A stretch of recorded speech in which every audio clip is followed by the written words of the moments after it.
बंगाल की धरती पर सत्ता का संघर्ष बहुत समय पहले, जब भारत की धरती पर अलग अलग राज्यों और सल्तनतों का राज्य था, तब बंगाल भी एक महाशक्ति के रूप में उभर रहा था। यह भूमि उर्वर थी, नदियों से घिरी थी, व्यापार और संस्कृति का केंद्र थी। लेकिन इस समृद्धि के पीछे सत्ता की लड़ाई छिपी हुई थी। बंगाल की पृष्ठभूमि 14वीं और 15वीं शताब्दी के बीच बंगाल पर इलियास शाह वंश का शासन था। ये वंश मुस्लिम शासकों का था, जिन्होंने बंगाल में अपनी सल्तनत कायम की थी। धीरे धीरे इस वंश की शक्ति कमजोर होने लगी। इसी बीच बंगाल की धरती पर एक नया चेहरा उभरा, राजा गणेशा। राजा गणेशा एक प्रभावशाली हिंदू जमींदार थे। वे उत्तर बंगाल, मुख्यतः गंगा ब्रह्मपुत्र के मैदानों और पंडुआ क्षेत्र से उठे और धीरे धीरे अपनी शक्ति बढ़ाते गए। गणेशा के पास अपार धन, जमींदारी और स्थानीय जनता का समर्थन था। उन्होंने देखा कि बंगाल के मुस्लिम शासकों के बीच गृह कलह चल रही है और यह मौका उनके लिए सत्ता हथियाने का सही समय है। लोग उन्हें एक दूरदर्शी, चालाक, लेकिन साथ ही जनता का ख्याल रखने वाला शासक मानते थे। लगभग 1414 ईस्वी के आसपास राजा गणेशा ने बंगाल की राजधानी पंडुआ में सत्ता पर कब्जा कर लिया। उन्होंने इलियास शाह वंश के शासकों को सत्ता से हटा दिया। इस तरह बंगाल में एक हिंदू राजा का राज शुरू हुआ। लेकिन यह परिवर्तन हर किसी को मंजूर नहीं था। विशेषकर पड़ोसी मुस्लिम सल्तनतों को यह अच्छा नहीं लगा। इसी समय उत्तर भारत में जौनपुर सल्तनत एक शक्तिशाली राज्य था। उसके शासक थे इब्राहिम शाह शार्की। वे अपने शासनकाल 1402 से 1440 ईस्वी में बहुत महत्वाकांक्षी और धार्मिक दृष्टि से कट्टर माने जाते थे। इब्राहिम शाह को लगा कि बंगाल में मुस्लिम सत्ता का पतन उनके लिए एक धार्मिक और राजनीतिक चुनौती है। वे नहीं चाहते थे कि बंगाल जैसे समृद्ध प्रदेश पर किसी हिंदू राजा का शासन हो। इसलिए उन्होंने यह निश्चय किया कि वे बंगाल पर आक्रमण करेंगे और वहां फिर से मुस्लिम सल्तनत कायम करेंगे। राजा गणेशा को खबर मिली कि इब्राहिम शाह बंगाल की ओर बढ़ रहे हैं। बंगाल की जनता में हलचल मच गई। गणेशा जानते थे कि जौनपुर की सेना बहुत बड़ी और संगठित है। दूसरी ओर बंगाल की जनता उनके साथ थी, लेकिन बाहरी आक्रमण से निपटना आसान नहीं था। यहां से शुरू हुई वह कहानी जिसने बंगाल के इतिहास को हमेशा के लिए बदल दिया। सदियों पहले जब भारत अलग अलग छोटे बड़े राज्यों में बटा हुआ था, हर तरफ सत्ता की लालसा और धार्मिक राजनीति अपने चरम पर थी। बंगाल, जो नदियों से घिरा, उर्वर और समृद्ध इलाका था, वह भी इस उथल पुथल से अछूता नहीं रहा। गंगा और ब्रह्मपुत्र की धाराएं वहां की मिट्टी को उपजाऊ बनाती थीं। नावों से व्यापार चलता था, बंदरगाहों से जहाज अरब और चीन तक जाते थे। इसीलिए बंगाल केवल खेती और कला का नहीं, बल्कि राजनीति और युद्ध का भी केंद्र था। और यहीं से शुरू होती है हमारी कहानी। राजा गणेशा का उदय। राजा गणेशा कोई साधारण व्यक्ति नहीं थे। वे उत्तर बंगाल के एक हिंदू जमींदार थे। उनके पास अपार धन दौलत, जमीन और सबसे बढ़कर जनता का समर्थन था। इलियास शाह वंश के मुस्लिम सुल्तानों ने लंबे समय तक बंगाल पर राज किया, लेकिन समय के साथ उनकी शक्ति कमजोर होने लगी। दरबार में षड्यंत्र, छोटे छोटे गुट और शाही परिवार में फूट ने सत्ता की नींव हिला दी। यही मौका था जिसे राजा गणेशा ने भांप लिया। उन्होंने धीरे धीरे अपने प्रभाव को राजधानी पंडुआ तक फैलाया। उनकी प्रशासनिक क्षमता और कर वसूली व्यवस्था ने उन्हें ताकतवर बनाया। सेना जुटाई, स्थानीय सरदारों का समर्थन लिया और अंततः लगभग 1414 ईस्वी में बंगाल के सिंहासन पर कब्जा कर लिया। उस क्षण से बंगाल पर एक हिंदू राजा का शासन शुरू हो गया, जो उस समय के राजनीतिक परिदृश्य में बहुत बड़ी बात थी। जौनपुर का सुल्तान वहां गद्दी पर बैठे थे, इब्राहिम शाह शार्की। इब्राहिम शाह एक महत्वाकांक्षी शासक थे। वे खुद को उत्तर भारत में इस्लामी शक्ति का रक्षक मानते थे। जौनपुर सल्तनत पहले ही दिल्ली सल्तनत को चुनौती दे चुकी थी और उसका प्रभाव गंगा घाटी तक फैल चुका था। जब इब्राहिम शाह को खबर मिली कि बंगाल में मुस्लिम सत्ता गिर चुकी है और एक हिंदू राजा ने गद्दी हथिया ली है, तो उनके दिल में यह गहरी चुभन बन गई। उनकी दृष्टि में यह केवल राजनीतिक नहीं, बल्कि धार्मिक चुनौती भी थी। वे मानते थे कि बंगाल पर फिर से मुस्लिम शासक बैठाना उनका कर्तव्य है। राजा गणेशा को जैसे ही खबर मिली कि जौनपुर का सुल्तान उनकी ओर बढ़ने की तैयारी कर रहा है, बंगाल का माहौल बदल गया। दरबार में अफवाहें गूंजने लगी, क्या हमारी सेना जौनपुर जैसी विशाल सेना का सामना कर पाएगी? अगर सुल्तान आया तो बंगाल फिर से हाथ से निकल जाएगा। गणेशा समझ गए थे कि आने वाला तूफान बड़ा है। उन्होंने अपनी परिषद बुलवाई। वहां उपस्थित सरदारों ने दो मत रखे। कुछ बोले कि जौनपुर से समझौता कर लेना ही बेहतर है। कुछ ने कहा कि बंगाल की स्वतंत्रता के लिए हर हाल में लड़ना होगा। गणेशा ने सबकी बातें सुनी और कहा, हमारी भूमि, हमारी जनता और हमारी आस्था पर कोई बाहरी शासन नहीं थोप सकता। अगर लड़ाई करनी पड़े तो हम करेंगे। इब्राहिम शाह ने अपनी विशाल सेना को जुटाया। घुड़सवारों की टुकड़ियां, हाथियों का दल और पैदल सैनिकों की लंबी कतारें तैयार हुई।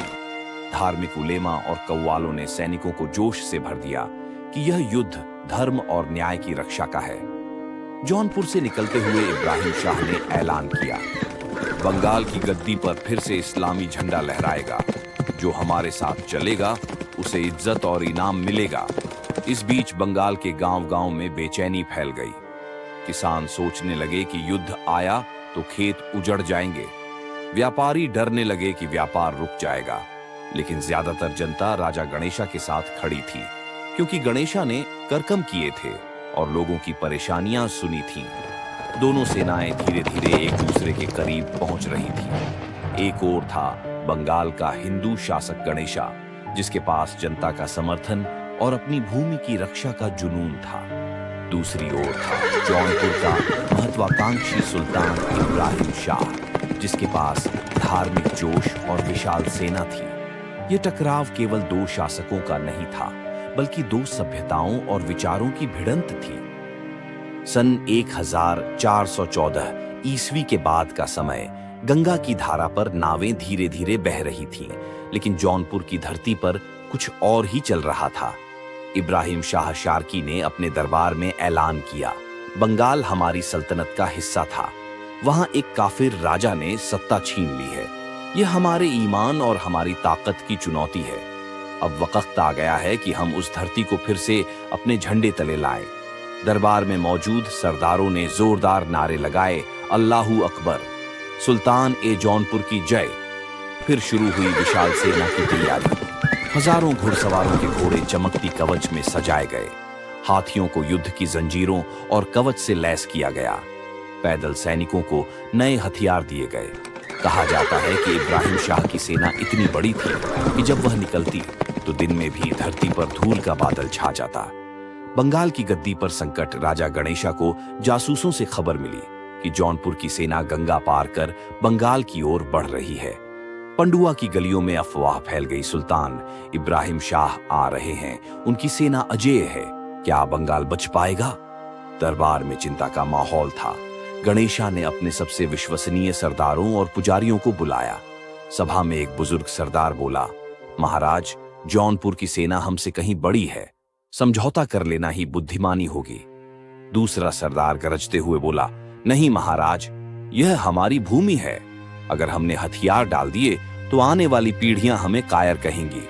युद्ध ही एकमात्र रास्ता है।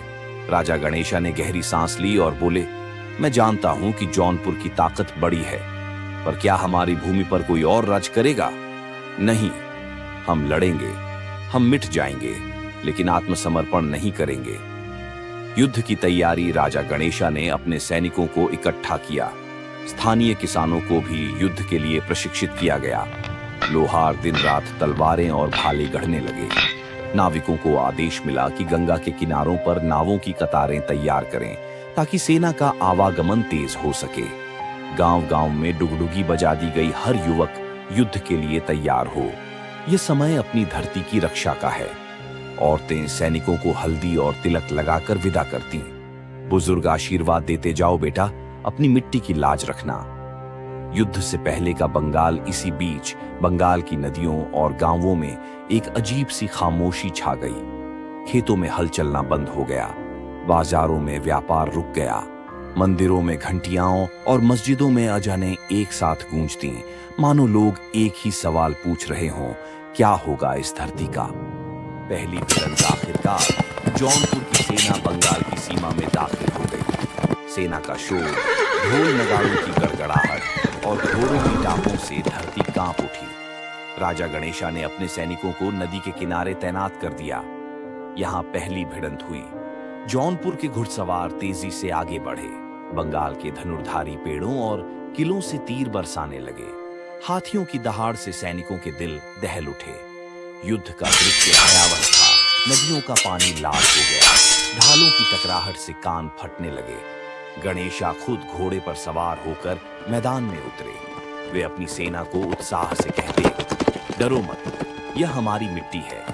जब तक एक भी सैनिक जिंदा है, कोई इसे छीन नहीं सकता। युद्ध का पहला परिणाम, पहली भिड़ंत में बंगाल के सैनिकों ने बहादुरी दिखाई। उन्होंने जौनपुर की सेना को कुछ दूर तक रोक लिया, लेकिन सबको पता था ये तो बस शुरुआत थी। इब्राहिम शाह अभी पीछे नहीं हटने वाले थे। उनकी विशाल सेना धीरे धीरे बंगाल के अंदर और आगे बढ़ रही थी। राजा गणेशा ने सोचा, यह लड़ाई आसान नहीं होगी, हमें कोई और रास्ता निकालना होगा। हमला बढ़ा। इब्राहिम शाह का दबाव। जौनपुर की सेना ने बंगाल के गहरे इलाकों में प्रवेश बढ़ाया। यह संभव था कि इब्राहिम शाह का उद्देश्य केवल भूमि पर कब्जा नहीं, बल्कि बंगाल में मुस्लिम शासन को फिर से स्थिर करना भी था। उनकी सेना में कुशल घुड़सवार, हाथी और पैदल सेनाएं शामिल थीं।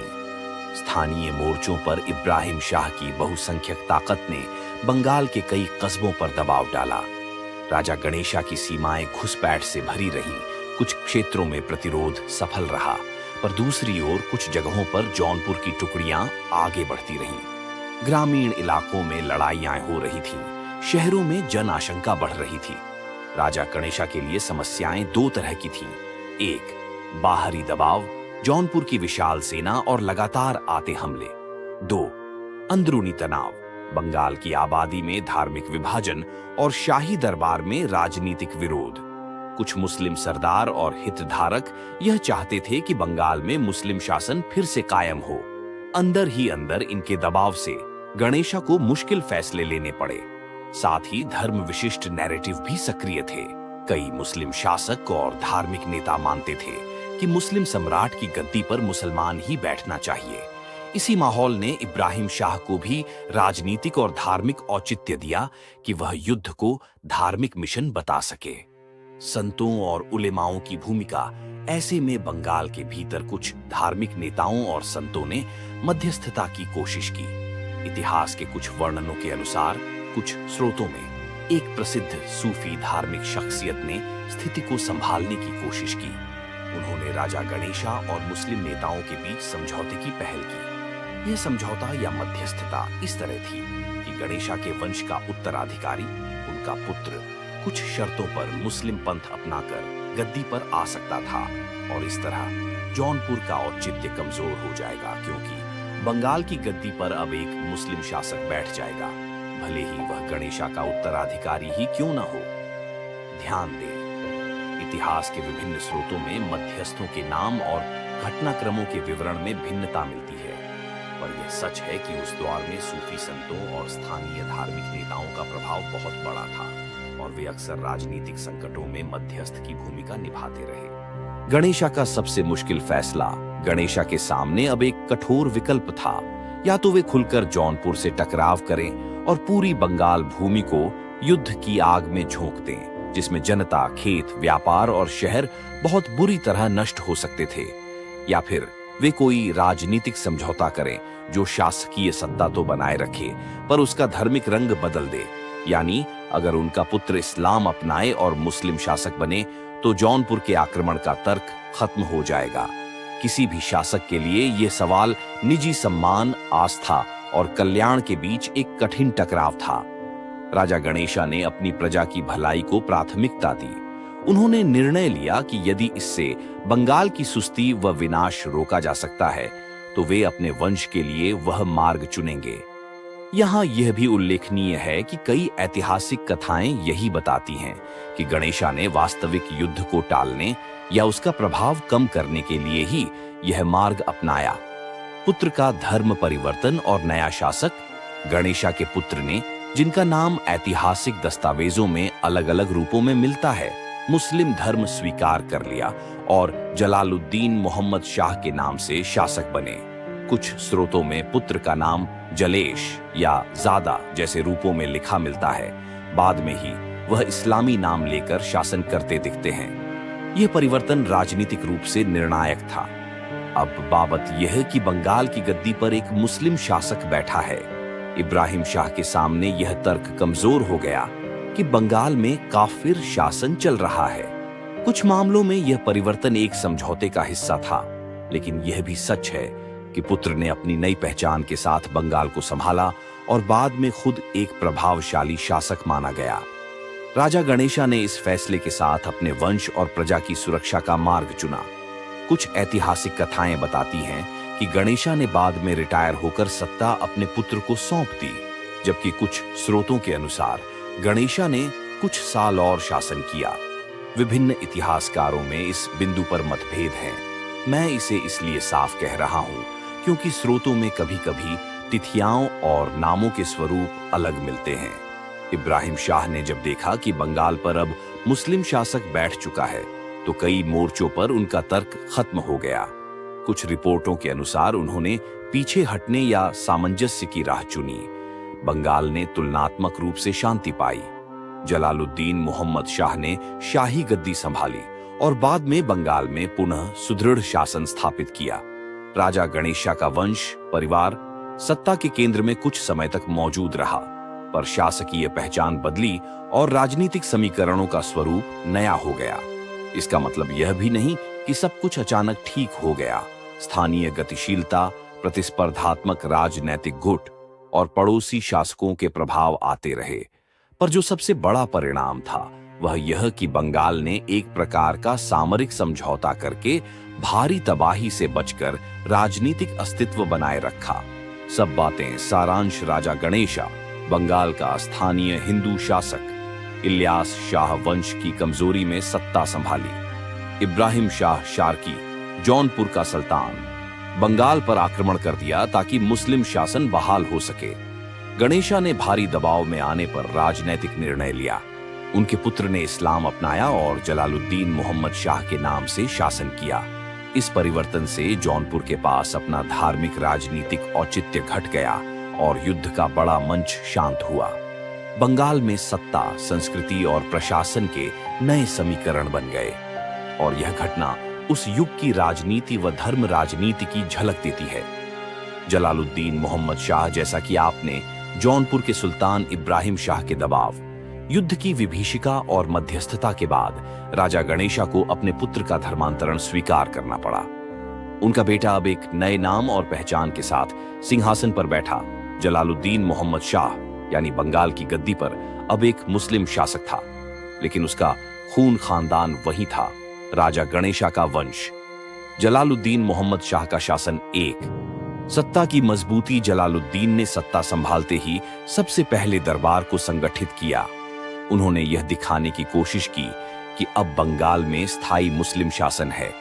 उन्होंने जौनपुर के दबाव को कम करने के लिए सुल्तान इब्राहिम शाह से दूरी बना ली और खुद को स्वतंत्र शासक की तरह स्थापित किया।